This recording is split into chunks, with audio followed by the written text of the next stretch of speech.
Digital Archive presents Miguel Cervantes, Life and Adventures of Don Quixote. Miguel Cervantes, the son of poor but gentle parents, was born nobody quite knows where in Spain in the year 1547. His favorite amusement when a boy was the performance of strolling players. He learned grammar and the humanities under López de Hoyos at Madrid, but did not, it seems, proceed to the university. He was an early writer of sonnets and tried his hand on a pastoral poem before he had grown mustaches. His first acquaintance with the world was acting as chamberlain in the house of a cardinal. But this life he presently abandoned for the more stirring career of a soldier. After incredible sufferings and adventures, the poor private soldier returned wounded to his family and began his career as author. He soon established a reputation and was able to marry a quite adorable good lady with dowry sufficient for his needs.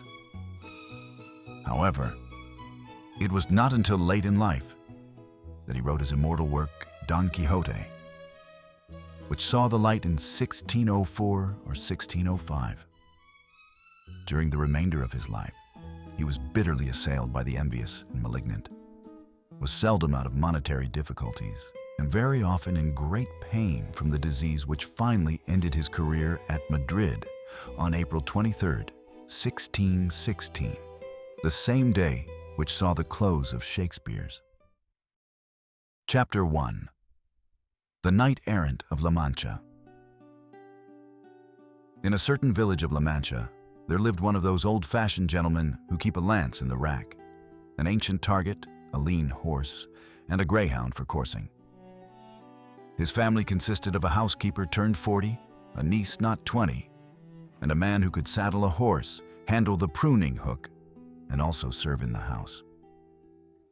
The master himself was nigh 50 years of age, lean-bodied and thin-faced, an early riser, and a great lover of hunting. His surname was Quixada, or Quesada. You must know now that when our gentleman had nothing to do, which was almost all the year round, he read books on knight-errantry, and with such delight that he almost left off his sports and even sold acres of land to buy these books. He would dispute with the curate of the parish and with the barber as to the best knight in the world. At nights he read these romances until it was day. A day he would read until it was night. Thus, by reading much and sleeping little, he lost the use of his reason. His brain was full of nothing but enchantments, quarrels, battles, challenges, wounds, amorous plaints, torments, and abundance of impossible follies. Having lost his wits, he stumbled on the oddest fancy that ever entered madman's brain. To turn knight-errant, mount his steed, and armed cap a pie, ride through the world, redressing all manner of grievances, and exposing himself to every danger, that he might purchase everlasting honor and renown. The first thing he did was to secure a suit of armor that had belonged to his great-grandfather. Then he made himself a helmet, which his sword demolished at the first stroke. After repairing this mischief, he went to visit his horse, whose bones stuck out, but who appeared to his master a finer beast than Alexander's Bucephalus. After 4 days of thought, he decided to call his horse Rosinante, and when the title was decided upon, he spent 8 days more before he arrived at Don Quixote as a name for himself. And now he perceived that nothing was wanting save only a lady, on whom he might bestow the empire of his heart. There lived close at hand a hard-working country lass, Aldonza Lorenzo, on whom sometimes he had cast an eye, but who was quite unmindful of the gentleman.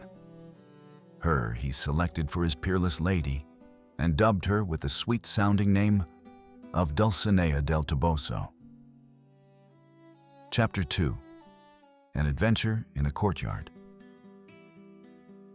One morning, in the hottest part of July, with great secrecy, He armed himself, mounted Rocinante, and rode out of his backyard into the open fields. He was disturbed to think that the honor of knighthood had not yet been conferred upon him, but determined to rectify this matter at an early opportunity, and rode on soliloquizing, after the manner of knight-errants, as happy as a man might be. Towards evening he arrived at a common inn, before whose doors sat two wenches, the companions of some carriers bound for Seville. Don Quixote instantly imagined the inn to be a castle, and the wenches to be fair ladies taking the air, and as a swineherd, getting his hogs together in a stubble field near at hand, chanced at that moment to wind his horn. Our gentleman imagined that this was a signal of his approach, and rode forward in the highest spirits. The extravagant language in which he addressed them astonished the wenches as much as his amazing appearance, and they first would have run from him, but finally stayed to laugh. Don Quixote rebuked them, whereat they laughed the more, and only the innkeeper's appearance prevented the knight's indignation from carrying him to extremities. This man was for peace, and welcomed the strange apparition to his inn with all civility, marveling much to find himself addressed as Sir Castellan.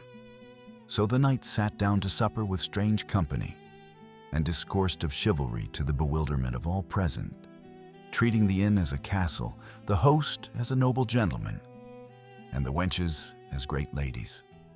He presently sought the innkeeper alone in the stable, and kneeling, requested to be dubbed a knight, vowing that he would not move from that place till 'twas done. The host guessed the distraction of his visitor and complied, counseling Don Quixote, who had never read of such things in books of chivalry, to provide himself henceforth with money and clean shirts, and no longer to ride penniless. That night, Don Quixote watched his arms by moonlight, laying them upon the horse trough in the yard of the inn, while from a distance the innkeeper and his guests watched the gaunt man, now leaning on his lance, and now walking to and fro, with his target on his arm. It chanced that a carrier came to water his mules and was about to remove the armor, when Don Quixote in a loud voice called him to desist. The man took no notice, and Don Quixote, calling upon his Dulcinea to assist him, lifted his lance and brought it down on the carrier's pate, laying him flat. A second carrier came, and was treated in like manner. But now all the company of them came, and with showers of stones made a terrible assault upon the knight. It was only the interference of the innkeeper that put an end to this battle, and by careful words he was able to appease Don Quixote's wrath and get him out of the inn. On his way, the now happy knight found a farmer beating a boy, and bidding him desist, inquired the reason of this chastisement. The man, afraid of the strange armored figure, told how this boy did his work badly in the field and deserved his flogging. But the boy declared that the farmer owed him wages, and that whenever he asked for them, his master flogged him. Sternly did the Don command the man to pay the lad's wages, and when the fellow promised to do so directly, he got home, and the boy protested that he would surely never keep that promise. Don Quixote threatened the farmer, saying, "I am the valorous Don Quixote of La Mancha, righter of wrongs, revenger and redresser of grievances. Remember what you have promised and sworn, as you will answer the contrary at your peril." Convinced that the man dare not disobey, he rode forward, and the farmer very soon continued his flogging of the boy. A company of merchants approaching caused Don Quixote to halt in the middle of the road, calling upon them to stand until they acknowledged Dulcinea del Toboso to be the peerless beauty of the world. This challenge was met with prevarication, which enraged Don Quixote, and clapping spurs to Rocinante, he bore down upon the company with his lance couched. A stumble of the horse threw him, and as he lay on the ground, unable to move, one of the servants of the company came up and broke the lance across Don Quixote's ribs. It was not until a countryman came by that the Don was extricated, and then he had to ride back to his own village on the ass of the poor laborer, being so stiff and sore as quite incapable to mount Rocinante. The curate and the barber, seeing now what havoc romances of chivalry were making in the wits of this good gentleman, ran through his library while he lay wounded in bed, burned all his noxious works, and, securely locking the door, prepared the tale that enchantment had carried away the books and the very chamber itself. None of the entreaties of his niece, nor the remonstrances of his housekeeper, could stay Don Quixote at home, and he soon prepared for a second sally. He persuaded a good, honest country laborer, Sancho Panza by name, to enter his service as squire, promising him for reward the first island or empire which his lance should happen to conquer. Thus did things happen in books of chivalry, and he did not doubt that thus it would happen with him. Chapter 3: The Immortal Partnership. So it came to pass that one night Don Quixote stole away from his home, and Sancho Panza from his wife and children, and with the master on Rocinante, the servant on his ass, Dapple, hastened away under cover of darkness in search of adventures. As they traveled, "I beseech your worship," quoth Sancho, "be sure you forget not your promise of the island, for I dare swear I shall make shift to govern it, let it be never so big." The knight, in a rhapsody, foreshadowed the day when Sancho might be made even a king, for in romances of chivalry there is no limit to the gifts made by valorous knights to their faithful squires. But Sancho shook his head. "Though it rained kingdoms on the face of the earth, not one of them would fit well upon the head of my wife. For I must needs tell you, she is not worth 2 brass jacks to make a queen of." As they were thus discoursing, they espied some 30 windmills in the plain, which Don Quixote instantly took for giants. Nothing that Sancho said could dissuade him, and he must needs clap spurs to his horse and ride a tilt at these great windmills, recommending himself to his lady Dulcinea. As he ran his lance into the sail of the first mill, the wind whirled about with such swiftness that the motion broke the lance into shivers and hurled away both knight and horse along with it. When Sancho came upon his master, the Don explained that some cursed necromancer had converted those giants into windmills to deprive him of the honor of victory. When the knight was recovered, they continued their way, and their next adventure was to meet 2 monks on mules riding before a coach, with 4 or 5 men on horseback, wherein sat a lady going to Seville to meet her husband. Don Quixote rode forward, addressed the monks as cursed implements of hell, and bade them instantly release the lovely princess in the coach. The monks flew for their lives as Don Quixote charged down upon them. But Sancho was thrown down by the servants, who tore his beard, trampled his stomach, beat and mauled him in every part of his body, and then left him sprawling without breath or motion. As for Don Quixote, he came off victor in this conflict, and only desisted from slaying his assailant on the plea of the lady in the coach, and on her promise that the conquered man should present himself before the peerless Dulcinea del Toboso. The recovered Sancho was surprised to find that his master had no island to bestow upon him after this incredible victory, wherein he himself had suffered so disastrously. In a fierce encounter with some Yanguesian carriers, Don Quixote was wounded almost to death, and he explained to Sancho that his defeat he owed to fighting with common people, bidding Sancho in future to fight himself against such common fellows. "Sir," said Sancho, "I am a peaceful man, a quiet fellow, do you see? I can make shift to forgive injuries as well as any man, as having a wife to maintain and children to bring up. I freely forgive all mankind, high and low, lords and beggars, whatsoever wrongs they ever did or may do me, without the least exception. At the next inn they came upon Don Quixote, who was lying prone on Sancho's ass, groaning in pain, vowed that here was a worthy castle. Sancho swore 'twas an inn.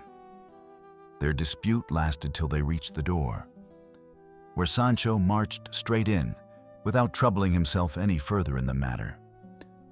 It was here that surprising adventures took place. The knight, Sancho, and a carrier were obliged to share one chamber. The maid of the inn, entering this apartment, was mistaken by Don Quixote for the princess of the castle, and taking her in his arms, he poured out a rhapsody to the virtues of Dulcinea del Toboso.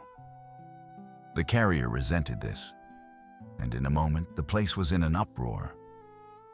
Such a fight never took place before, and when it was over, both the knight and the squire were as near dead as men can be. To right himself, Don Quixote concocted a balsam of which he had read, and drinking it off, presently was so grievously ill that he was like to cast up his heart and liver. Being got to bed again, he felt sure that he was now invulnerable, and he woke early next day, eager to sally forth. When the host asked for his reckoning, "How? Is this an inn?" quoth the Don. "Yes, and one of the best on the road." "How strangely have I been mistaken then. Upon my honor, I took it for a castle, and a considerable one too." Saying which, he added that knights never yet paid for the honor they conferred in lying at any man's house, and so rode away. But poor Sancho Panza did not get off scot-free, for they tossed him in a blanket in the backyard, where the Don could see the torture over the wall, but could by no means get to the rescue of his squire. When they were together again, the gallant Don comforted poor Sancho Panza with hopes of an island, and explained away all their sufferings on the grounds of necromancy. All that had gone awry with them was the work of some cursed enchanters. Their next adventure was begun by a cloud of dust on the horizon, which instantly made Don Quixote exclaim that a great battle was in progress. A nearer view revealed that the dust rose from a huge flock of sheep, but the knight's blood was up, and he rode forward as fast as poor Rocinante could carry him, and did frightful slaughter among the sheep, till the stones of the shepherd brought him to the earth. "Lord save us," cried Sancho, as he assisted the Don to his feet. "Your worship has left on his lower side only 2 grinders, and on the upper not one." Later, they came upon a company of priests with lighted tapers, carrying a corpse through the night. Don Quixote charged them, brought one of the company to the ground, and scattered the rest.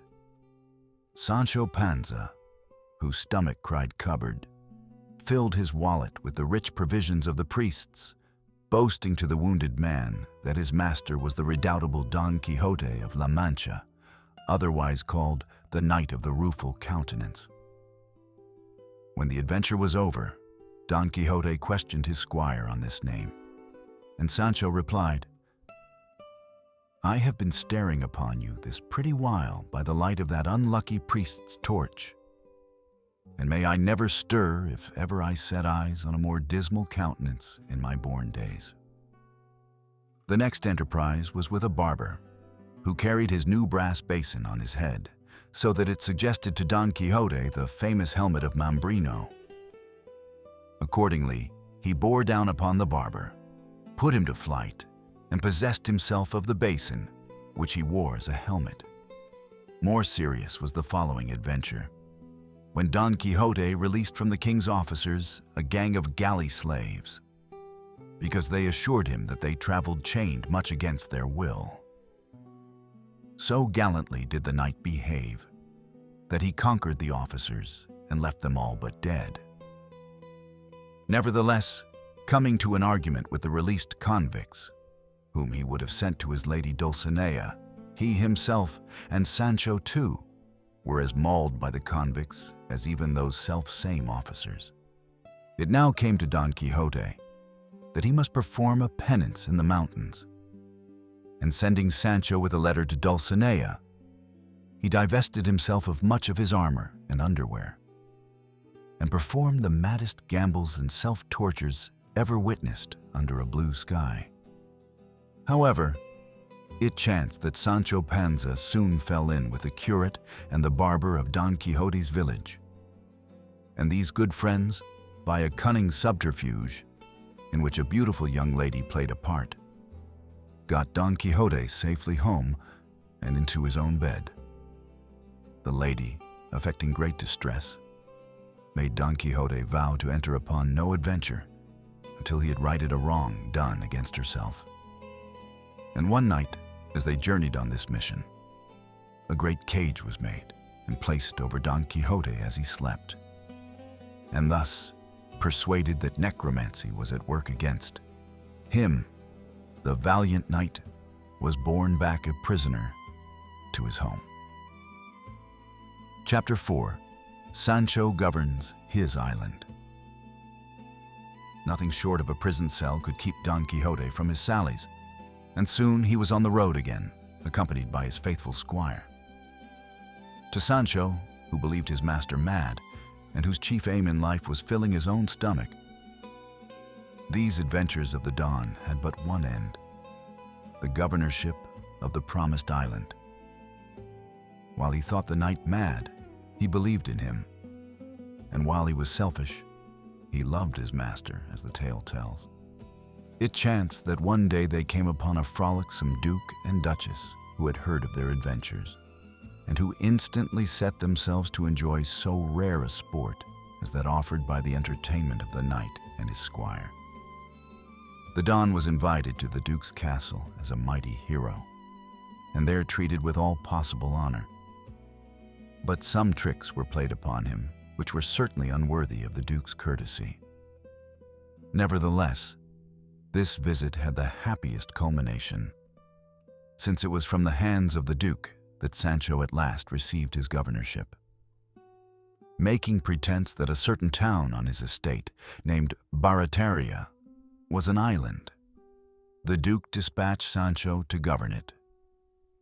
And after an affecting farewell with his master, who gave him the wisest possible advice on the subject of statecraft, Sancho set out in a glittering cavalcade to take up his governorship, with his beloved Dapple led behind. After a magnificent entry into the city, Sancho Panza was called upon to give judgment in certain teasing disputes, and this he did with such wit and such wholesome common sense that he delighted all who heard him. Well pleased with himself, he sat down in a grand hall to a solitary banquet, with a physician standing by his side. No sooner had Sancho tasted a dish than the physician touched it with a wand, and a page bore it swiftly away. At first, Sancho was confounded by this interference with his appetite, but presently he grew bold and expostulated, whereupon the physician said that his mission was to overlook the governor's health and to see that he ate nothing which was prejudicial to his physical well-being, since the happiness of the state depended upon the health of its governor. Sancho bore it for some time, but at length, starting up, he bade the physician avaunt, saying, "By the sun's light, I'll get me a good cudgel, and beginning with your carcass, will so belabor all the physic-mongers in the island that I will not leave one of the tribe. Let me eat, or let them take their government again. For an office that will not afford a man his victuals is not worth 2 horse beans." At that moment, there came a messenger from the duke, sweating and with concern in his looks, who pulled a packet from his bosom and presented it to the governor. This message from the duke was to warn Sancho that a furious enemy intended to attack his island, and that he must be on his guard. "I have also the intelligence," wrote the duke, "from faithful spies, that there are 4 men got into the town, in disguise to murder you. Your abilities being regarded as a great obstacle to the enemy's design. Take heed how you admit strangers to speak with you, and eat nothing that is laid before you. Sancho set out to inspect his defenses, but with every step he took, he was confronted by some problem of government on which he was called upon to adjudicate. Harassed by these appeals, and half famished, our governor began to think that governorship was the sorriest trade on earth.